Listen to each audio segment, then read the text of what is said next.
Use kindness like a rare coin, carefully and with thought. If you use it too much, it loses its worth. Now picture a world where everything people do, want, and achieve is motivated by pure kindness. This ideal world is full of kindness, and everyone you meet is full of love and care. When viewed against the background of our current unstable world, this beautiful scene almost seems impossible. However, think about this. What if this unrestrained kindness was the very thing that brought this heaven to an end? Through the view of Stoicism, this story takes on a more complex meaning.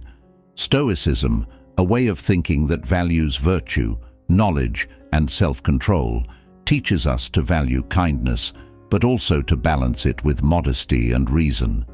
To live in balance with nature, as the Stoics did, you had to be aware of its boundaries and the bad things that could happen, even if you had good goals. In this made-up world, too much uncontrolled kindness could cause bad things to happen by accident. This shows the Stoic principle that virtues, like kindness, should be applied with knowledge and balance. Kindness is a trait that is praised all over the world. This is clear from old stories and the writings of important minds. These stories from different times and countries show how kindness can change things. They tell stories of heroes and women who were always kind and conquered problems, brought people together, and spread love.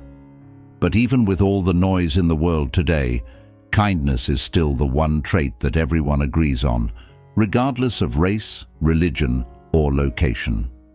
This point of view, which is based on Stoic ideas, makes you think about the balance between being kind without limits and using that kindness in a smart way.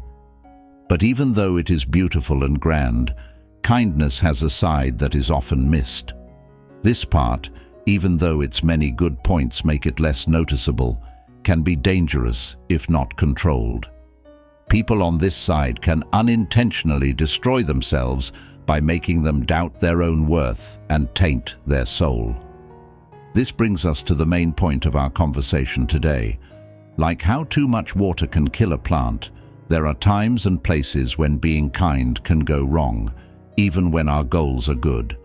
Kindness that is too much or in the wrong place can drain our soul and make us feel tired, abused, or lost. It doesn't make sense, does it? Can something that is naturally good turn out to be harmful? This is the exact question we are looking into today. We will go down some dark alleys where being kind can go wrong if it isn't done with care and discernment. The goal is not to scare people, but to make them more aware. Being aware gives you the power to balance, discern, and truly show kindness in its most genuine, effective, and long-lasting form. When looked at through the lens of Stoicism, this conversation becomes more important. Stoicism, which stresses self-control and logical thinking, warns against strong feelings or actions, even ones that are meant to be kind. The Stoics would say that too much kindness without the balance of reason can hurt people and throw things out of whack. They want people to live a healthy life where kindness is matched by self-awareness and useful knowledge. This Stoic view shows how important it is to understand and control our actions, making sure that our kindness is not only well-meaning but also well-directed and balanced for the good of both ourselves and others. A lot of people might think our research is strange or even controversial. In the end, we live in a world that constantly tells us to be kind. Companies use kindness as part of their business strategies, and schools teach it as part of their lessons. There are a lot of touching stories of random acts of kindness on social media, and companies are using them as part of their branding. It's easy to miss the details that come with the words "always be kind" in this sea of other themes, though. As we go on this trip that will make you think, I want to encourage you to keep an open mind. Additionally, I want to encourage you to think about your own experiences and have a dialogue with yourself as well as with me. Because at the end of the day, our shared goal is to grow as people and gain a deeper understanding of the complex and varied virtue we call kindness. Let's start this trip together to learn about the 7 ways that being kind can hurt you if you don't watch out for them, as well as how to avoid them. It's important to remember that acts of kindness aren't getting weaker. They're getting better, so they can keep being the strong, good force that we know and love. The reasons why people try to please others when they mean well. We've all been in situations like this at some point or another. A friend asks for a favor when we already have too much to do. A coworker begs for help on a project when we have free time.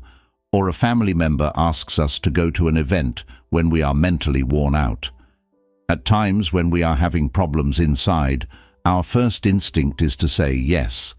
What is a little discomfort if it makes someone we care about happy or relieves their pain? At its heart, people-pleasing is the constant need to make other people happy, even if it costs the person themselves. It might look like pleasing other people is a good trait to have. Kindness like this shows that someone is ready, doesn't care about themselves, and is kind. That person who goes above and beyond in their duties is often praised by society for the sacrifices they make to meet a lot of duties, promises, and obligations.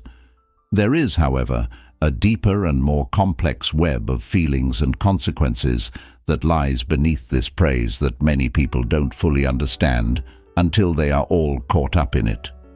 This is what happens when you try to please everyone without stopping yourself.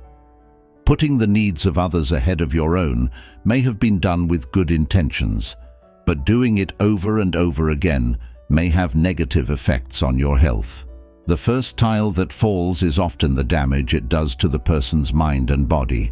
An odd yes can quickly turn into a situation that leads to overwork, late nights, not taking care of yourself, and constantly handling many tasks. Things start to pile up before you even realize you're burned out. Some of the minor signs that someone may be suffering from postpartum depression are feeling tired all the time, having mood swings, and feeling more and more disconnected from their hobbies and interests. In spite of this, burnout is only the beginning. When someone keeps putting other people's needs before their own, anger starts to grow. It is normal to feel this way when your personal lines are constantly crossed, even though it is upsetting.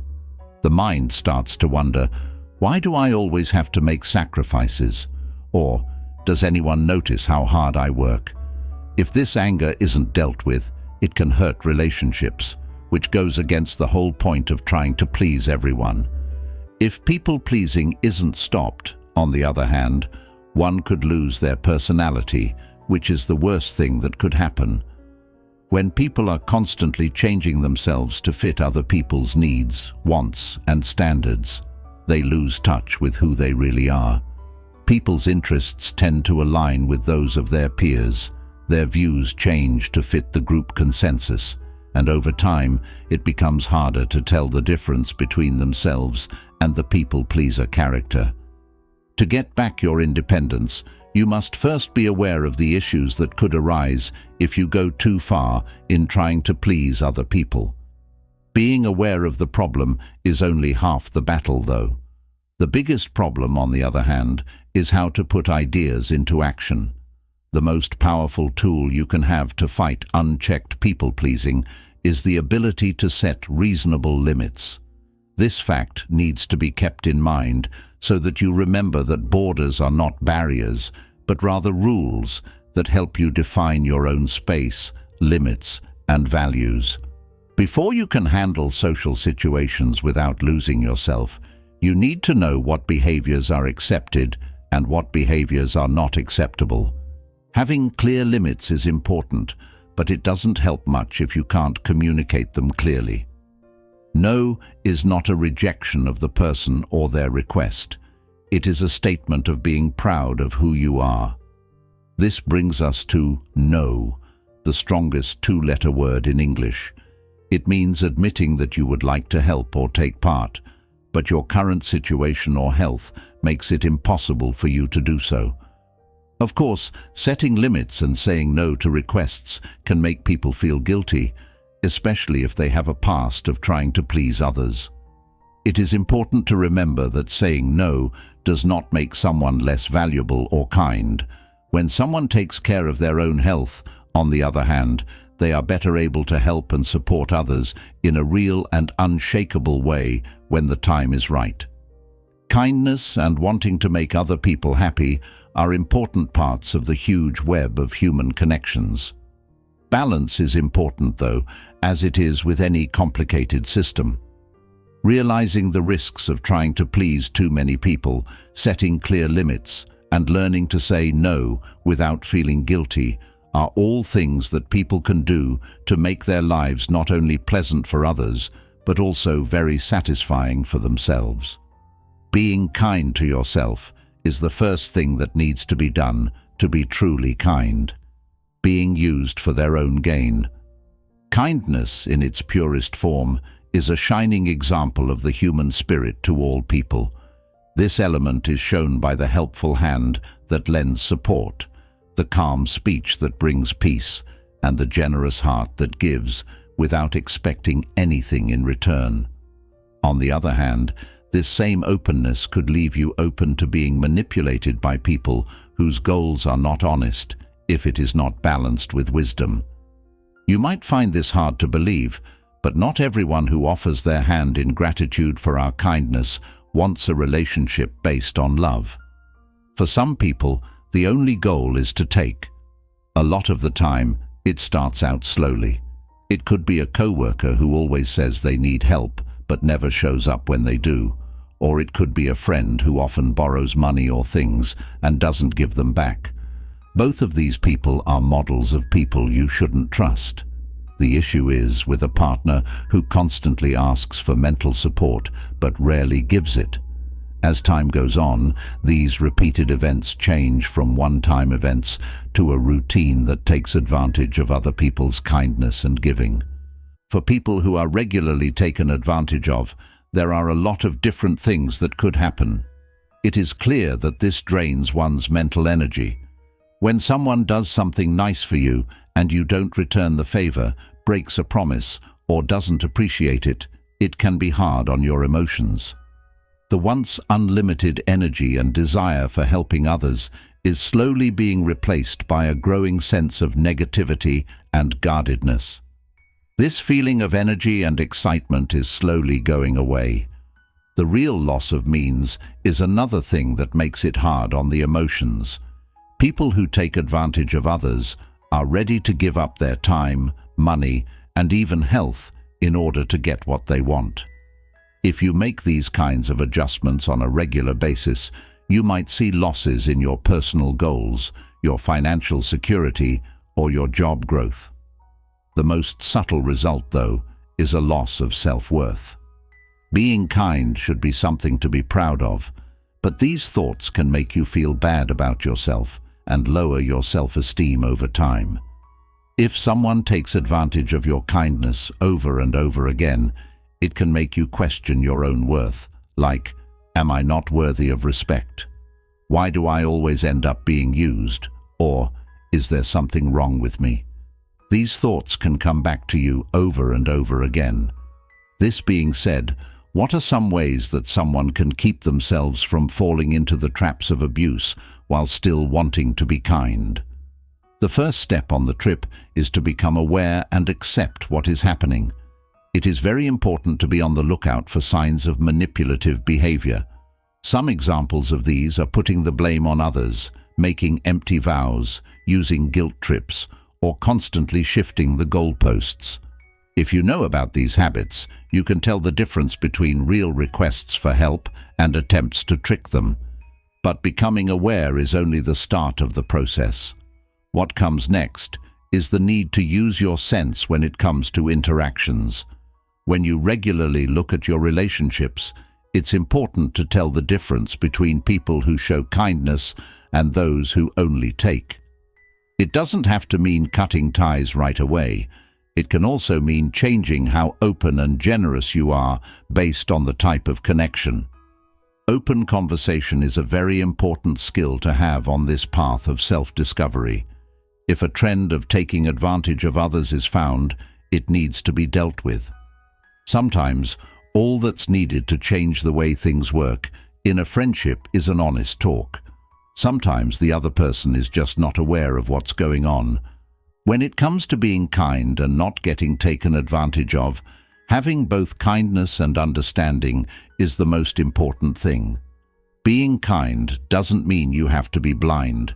You can and should be kind with your eyes open and your mind alert.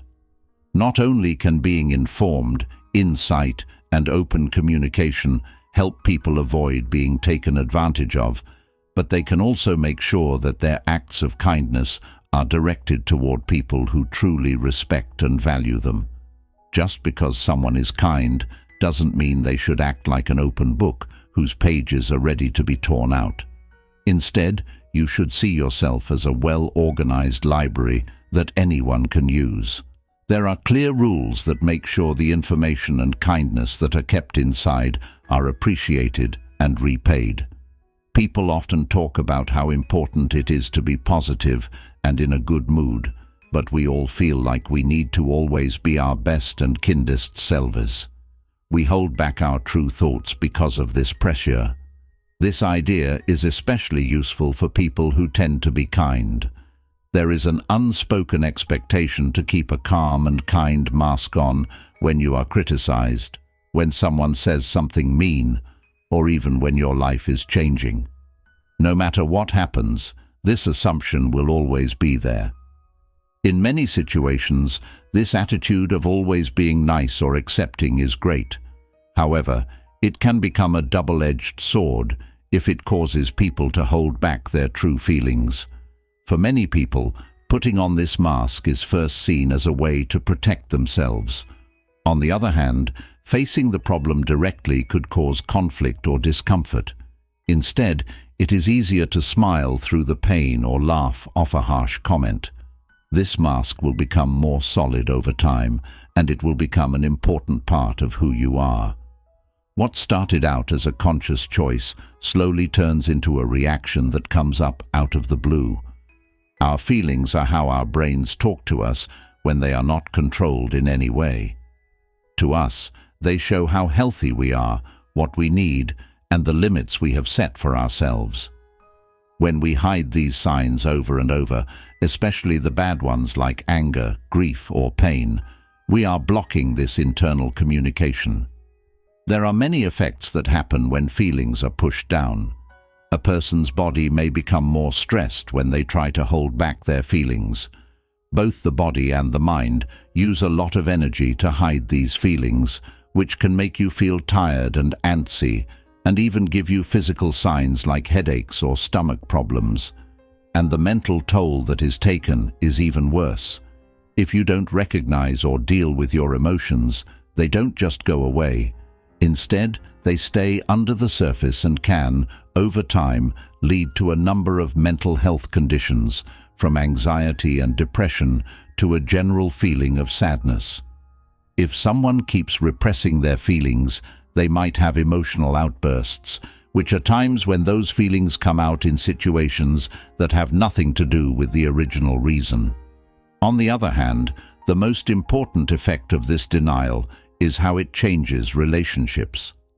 Being real is the basis of relationships that are real and deep. People can keep others from recognizing, understanding, and relating with their true selves if they constantly hide themselves under the lie of endless kindness.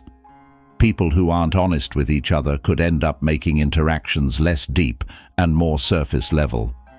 Acceptance is the first thing that needs to be done to free oneself from the chains of buried feelings.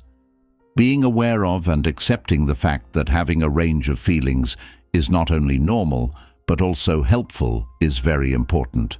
There are times to smile and times to not laugh off something someone says. Communication becomes the guide that helps you find your way through this mental landscape. It's better to show how you feel than to try to hide it. We shouldn't lose control of our anger or let our sadness consume others. Those are not effects of this. The goal is to talk about how you feel in a way that is healthy and helpful. You might not try to hide how hurt they made you feel if they said something that made you feel. Instead, you could say something like, "I value our relationship, and that comment made me feel hurt. Would you be willing to talk about it?" Emotional intelligence training and open communication go hand in hand. Emotional intelligence means being able to recognize and understand our feelings, as well as being able to manage and share those feelings in the right way. In addition, it makes sure that the message is understood instead of just heard, by giving people a way to express their feelings without hurting them. A very important part of this journey is surrounding yourself with people who are helpful and who value emotional honesty. Find people you know, like friends, family, or even support groups, who can give you a safe space to talk about your feelings and encourage you to be honest. Getting away from the habit of hiding real feelings is part of the journey towards sincerity. The idea is to accept all of our feelings, including the good and bad, the happy and sad. Building relationships based on deep understanding and connection can not only improve your mental and emotional health, but it can also help you build relationships based on honest communication of emotions and the practice of emotional intelligence. Always remember that real kindness doesn't just mean being nice to other people, it also means being nice to yourself. Part of being kind is letting yourself feel, speak, and be fully human. Going above and beyond. The best parts of the human spirit often want to push the edges of what is possible and go beyond what is acceptable. People with a kind heart feel this feeling even more strongly because they naturally want to help, inspire, and make a difference in the world. Even when they already have a lot on their plates, they often end up asking for work, helping others, or taking on more responsibilities. There is no doubt that these actions are done with the best of intentions. However, constantly overextending oneself can lead to results that were not meant and are often destructive. This happens all the time. A friend asks for a favor when you haven't had a second to yourself in days, or a coworker begs for help on a project when you already have too much to do. When things like this happen, many people want to say yes right away. You might feel this way because you want to be nice, because you want to be trusted, or just because it's hard to say no because it makes you feel bad. Overextending yourself all the time is like drawing water from a well over and over again without letting it refill. It's possible that the first effects won't be seen, but over time, the signs of loss will become clear. Looking and feeling tired is an outward sign of the stress. Wear and tear starts to happen on the body as it tries to keep up with the growing demands on it. The ability to sleep may be disrupted, energy levels may drop, and a general feeling of being worn out may be experienced. It takes twice as much on the mind. When you have too many tasks and responsibilities, you're less likely to get things done. The ability to focus and perform well is harmed in order to meet the need for number, and quality is often lost in the process. It's also possible that feeling inadequate and losing your sense of self-worth over time could be a result of constantly taking on more than you can handle and then struggling to keep up. Being of service and helping others makes you happy at first, but over time, that happiness turns into anger. This anger could be directed at the people you are trying to help, or it could be directed at yourself for not setting boundaries. Being angry at people for doing nice things because you're naturally kind is a strange way to feel. The first step to stopping the loop of overextending yourself is to be aware of your limits. This is not the same as saying you are not good enough or don't have the skills to do anything. Instead, it means understanding that your energy, time, and abilities are limited, just like everything else. So that you can be of service over time, you need to be smart about how you share these resources. Improving your self-awareness is very important in this situation. You should make it a habit to regularly check in with yourself and look at your work, your mood, and your energy levels. If you find that you are constantly tired, worried, or angry, you may be taking on too much. It looks like you might be taking on too much at this point. Being self-aware means being able to say no. Turning down a request or gift does not make a person less valuable or kind. It only means a short pause, which makes sure that when someone does say yes, they can do it with full commitment and speed. Taking care of yourself is another important part of this process. It should be a top concern for you to do things that make you feel good and restore your soul. As examples, a sport, meditation, exercise, or even just pausing could be on this list. Make sure you give yourself time to unwind and recover. Remember that you can't pour from a cup that's not full. Kindness is a deep trait, but it should only be used in small amounts. This is one of the most important things to remember. Not in terms of how often someone is nice, but in terms of knowing when to help and when to leave things alone. There is a sensitive dance that needs to be performed between self-preservation and kindness. By being honest about your flaws, getting to know yourself better, and putting yourself first, you can make sure that your kindness lasts. They can find a balance by making sure that the acts of kindness they do are not just one-time things, but responsibilities that last a lifetime. When we need to approach someone, we're trying to avoid it because many of us don't like it. It makes me think of heated arguments, mean comments, and ongoing stress.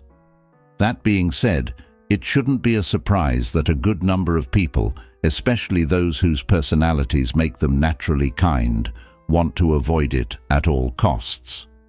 People like this often avoid arguments, hard conversations, and even quietly accepting wrongs in order to keep the peace and make sure no one gets upset.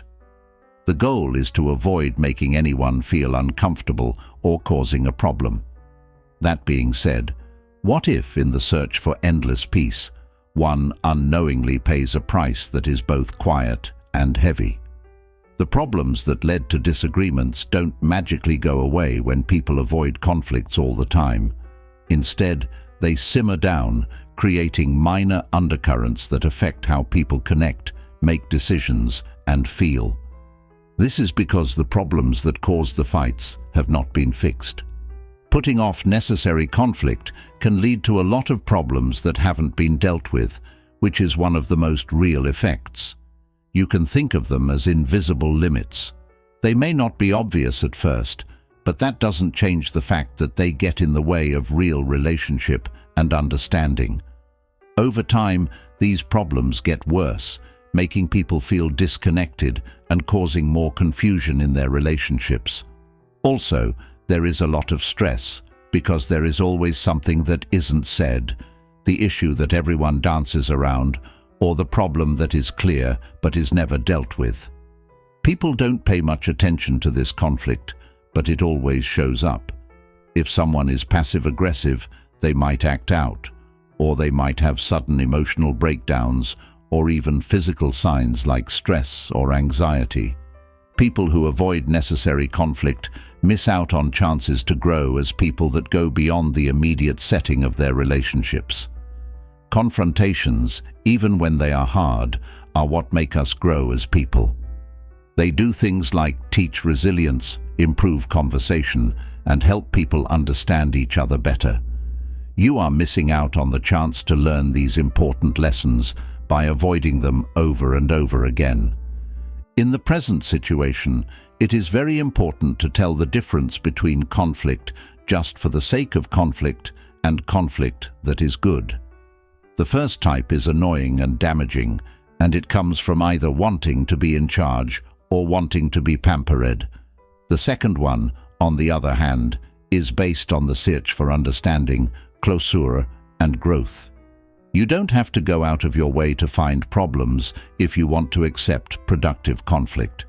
It means you're ready to deal with problems as they come up and would rather find a solution than settle for a short-term peace.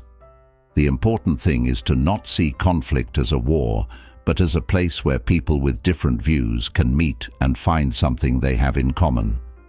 Communication that is clear and successful is a key part of constructive disagreement. When someone is talking, you need to actively listen to them in order to understand their point of view, feelings, and concerns before you respond. When you don't want to make charges, say, "I feel," instead of "you did." This will help people feel less angry and more open to understanding. If something isn't clear or makes sense, it's better to ask questions to get more information instead of making assumptions. To find common ground, it's helpful to focus on goals or worries that are similar. Then use these as a base to build on, realizing that it's okay to have different points of view and being willing to disagree with them. The goal is to learn, not always to reach an agreement. It's possible that dodging the storm will ease the pain of the short term, but this usually leads to problems in the long term. Having the tools of good conversation may help you face it head-on, which could lead to better air and stronger community bonds. When it comes down to it, moving toward accepting healthy disagreement takes courage. Things that should be put first are depth over surface-level harmony, progress over stagnation, and real relationship over accommodation. A understanding is the insight that true kindness sometimes means getting into a fight, but not because you want to fight, but so that both sides can grow and understand each other better. Selflessness, which is seen as the best kind of trait in many cultures, will make you feel less good about your own self-worth. We hear stories about people who do amazing acts of kindness and put the needs of others before their own. The main things that make up this virtue are a sincere care for others and a strong desire to make the world a better place.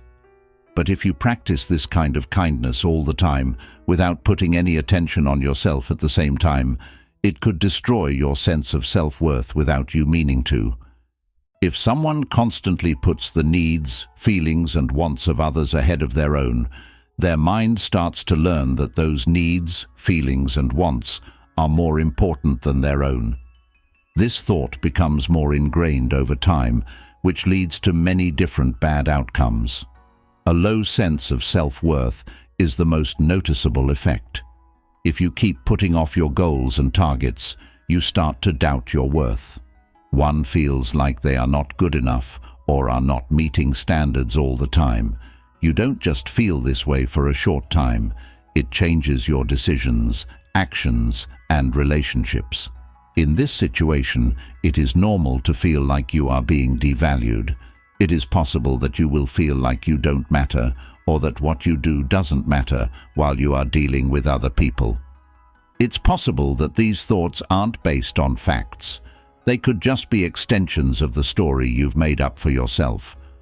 Also, the opportunities that aren't used show that the person's sense of self-worth is getting worse. You might not go for that raise, work on that dream project, or stand up for what you believe in if you don't look after yourself. To put it another way, the world doesn't see all of your potential because you chose to dim your own light. You don't have to go all the way to the other end of the spectrum and become self-centered in order to accept and recognize your own worth. To find this balance, it's important to find a happy middle where being kind to others is balanced by being kind to yourself. Being kind to yourself is the most important thing on this trip. What this means is that you should love, care for, and understand yourself just as much as you do other people. No matter how small your successes may seem, remember them and be proud of them. Instead of seeing your flaws as signs that you aren't good enough, see them as opportunities to grow as a person. A loving inner voice that lifts you up instead of putting you down is important to develop. On the other hand, work on becoming more bold. You are not being pushy or bossy when you are outspoken. Instead, you are being honest about your needs, feelings, and limits in a way that is polite and clear.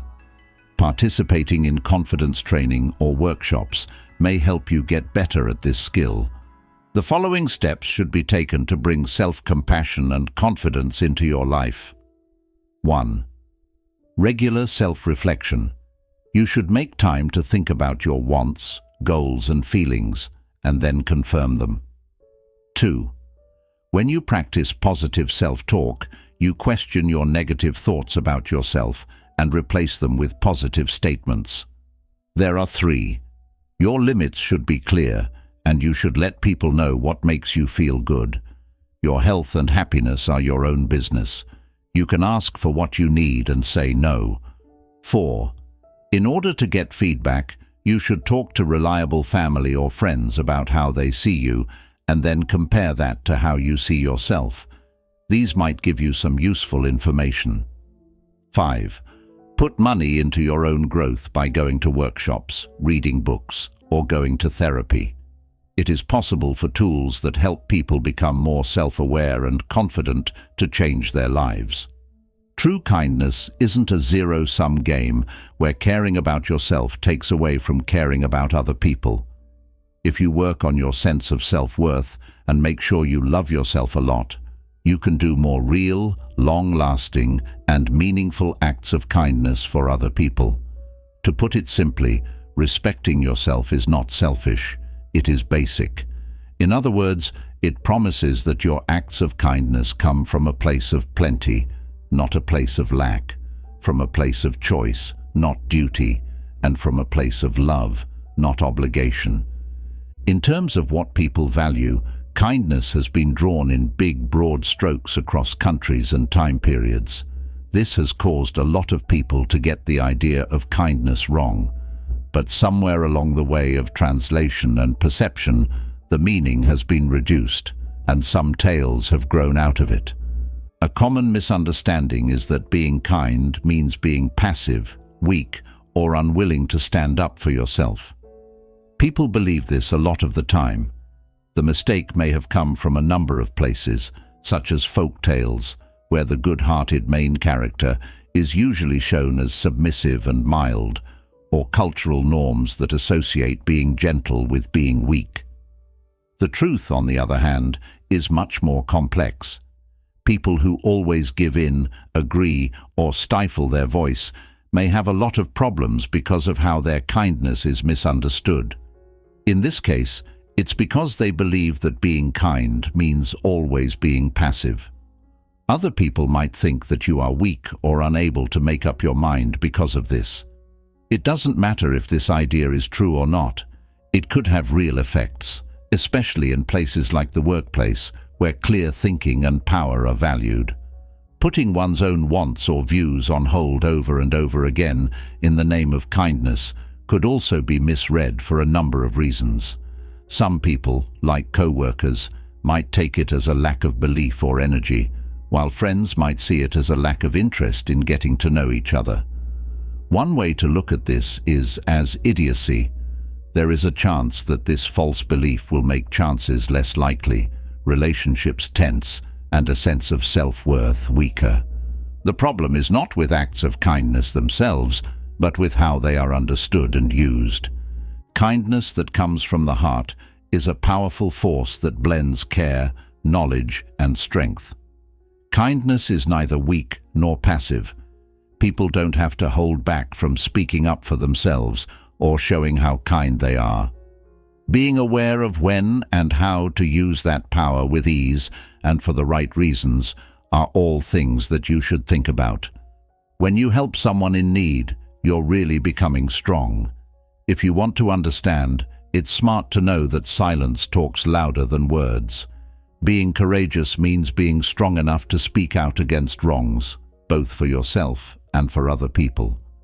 Being assertive is the highest form of being kind. There are a few different ways to show strong kindness. 1. Learn as much as you can about the differences between being bold, pushy, and passive. Kindness grows in places where people are bold. 2. Clear communication. Be honest and open about your needs, thoughts, and feelings when you talk to someone. To do so does not lessen your giving, but it does make your kindness seem more real. 3. Being kind doesn't mean letting other people cross your lines. Setting limits is an important part of being kind. It is important to protect them and make sure they are clear while still showing respect for other people. 4. To lead with understanding, you need to know how other people feel and what they need. You will be able to handle situations with more kindness and confidence after reading this. 5. Find someone in your life or past who is an example of bold kindness as part of the process of finding role models. Look at what they do to learn from it. The way the story about kindness is told needs to be changed. Being kind is not the opposite of being strong. Instead, it goes well with it. Someone who is kind can be a good boss, a strong leader, and a passionate supporter. They don't use their strength like a sledgehammer, but more like a knife. It's exact, successful, and doesn't put people at risk. Finally, to understand how complicated kindness is, we have to let go of old, one-dimensional ideas. Genuine kindness is not a sign of weakness. It is a source of power and knowledge. This is something that everyone needs to understand. Along our trip through the complicated territory of kindness, we've looked at all of its different aspects, shedding light on the key places where its core may often be misread or misdirected. Some of these touch points are: 1. When talking about people-pleasing too much, both the danger of always wanting approval from others and the need to set boundaries are brought up. 2. To avoid being taken advantage of, you need to be able to spot and safely walk through the dangerous waters where real kindness can be abused. 3. The quiet cost of always putting on a kind mask and the freedom to be honest about how you feel are both called the repression of real feelings. 4. You put yourself at risk of spreading yourself too thin when you overextend yourself. This shows you how important it is to know your own limits. 5.